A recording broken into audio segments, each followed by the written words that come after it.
पुढची महत्त्वाची बातमी पाहूयात। लाडकी बहीण योजना ही राज्य सरकारची एक लोकप्रिय योजना आहे। लाडकी बहीण योजनेवरून विधिमंडळामध्ये जोरदार खडाजंगी झाली आहे। विरोधकांनी या योजनेत मोठा घोळ झालाय असा गंभीर आरोप केला। महिलांना 2100 रुपयांची वाढीव मदत कधी देणार असे प्रश्न विचारले, तर सत्ताधाऱ्यांनी विरोधकांचे आरोप खोडून काढले। उपमुख्यमंत्री एकनाथ शिंदे यांनी लवकरच लाडक्या बहिणींना 2100 रुपये मिळणार असल्याची घोषणा केली आहे। तुमच्या संदर्भामध्ये आपण विचारलं 8000 जे आपण बोगस विचारले, तर ते 8000 बोगस नसून ते 8000 शासकीय कर्मचारी म्हणजे प्राथमिक आरोग्य केंद्रांमध्ये किंवा वेगवेगळ्या शासकीय ज्या काही आपल्या नोकरी असतात त्याच्यामध्ये काम करणारे आणि नियमानुसार ते तशा पद्धतीने लाभ घेऊ शकत नाहीत। म्हणून या संदर्भातलं आम्ही सगळ्या जिल्हाधिकाऱ्यांना एक पत्र लिहिलं आणि त्याच्या रिकव्हरीचं काम त्यांच्याकडून साधारणपणे गेल्या 5-6 महिन्यापासून सुरू आहे। विधानसभेच्या निवडणुकीच्या आधी ज्या घोषणा केल्या त्यामध्ये दुसरा कोणताही लाभ घेतलेला नसला पाहिजे अशी कंडिशन होती का? होती तर ज्यांनी असा लाभ घेतला ते अधिक दोषी ठरतात आणि ते दोषी ठरत असतील तर त्यांचे पैसे परत घेण्यापुरतं हे मर्यादित प्रकरण राहणार नाही। तर त्यांना अशी सिच्युएशन असताना मी दुसरीकडून लाभ 500 रुपयाचा घेतोय आणि तरी मी तुमच्याकडून 1500 मागितले आणि ती कंडिशन असेल तर त्या सगळ्यांच्यावर तुम्ही गुन्हे दाखल करणार काय? असं व्हेरिफिकेशन न करणाऱ्या अधिकाऱ्यांच्यावर तुम्ही गुन्हे दाखल करणार काय? योजनेने गिरीश महाजन साहेब या योजनेने काय परिणाम झाला तर तुम्ही सगळे इकडे येण्याच्या म्हणजे झोल्यात होता पण तिकडे गेला। त्याला जो प्रमुख ज्याने हे तुम्हाला योजना आणायचं काम केलं त्या माणसावर अन्याय होतोय असं आता अलीकडे आम्हाला वाटायला लागले। त्यामुळं आता ते देसाई शंभूराजे काय म्हणतायत की 1 नंबरचा 2 नंबर जाईल तर 2 नंबरचा 1 नंबरही जाऊ शकतो। ते आता 1 नंबर इथं नाहीये म्हणून असं तुम्ही म्हणताय। त्यामुळे 2 नंबरचा माणूस 1 नंबरला जाणार आहे या 5 वर्षात एवढं तुम्ही जाहीर करा।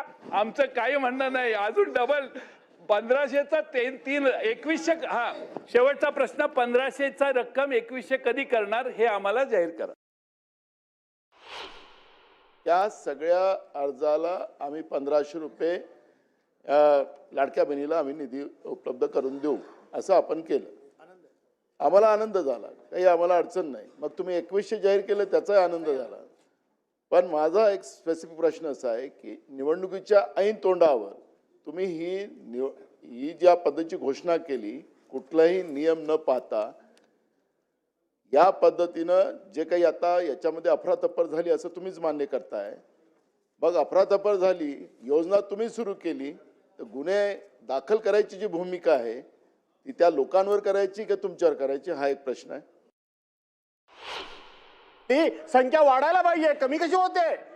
याचा अर्थ फ्रॉड झालाय, गडबड झाले, भ्रष्टाचार झालाय, चुका झाल्या, राजकारणाकरता सगळ्याकरता मतांकरता महाराष्ट्र राज्य लुटण्याचं तुम्ही काम केलं आणि तुम्ही समाधानकारक उत्तर देत नाही म्हणून आम्ही तुमचा निषेध करतो। चला,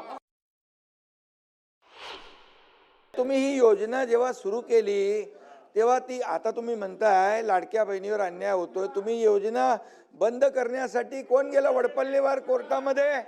कोण गेलं? हे बघा, वडपल्लीवर कोणाचा समर्थक होता? अनिल वडपल्लीवर अध्यक्ष महोदय यांनी योजना बंद व्हावी म्हणून कोर्टात गेले आणि ते नानाचा माणूस होता वडपल्लीवर। आणि या ठिकाणी बसा ऐका, सत्य ऐका जरा।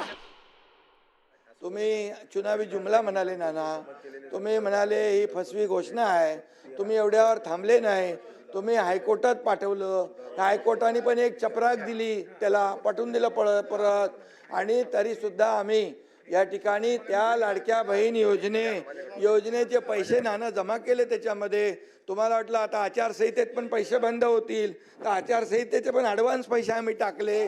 आम्ही पण बरोबर डोकं लावून काम केलं लाडक्या बहिणींना पैसे मिळाले पाहिजे म्हणून, आणि लाडक्या बहिणींनी तुमचा टांगा पलटी केला आणि पार असं लँडस्लाईड मॅन्डेट दिलं।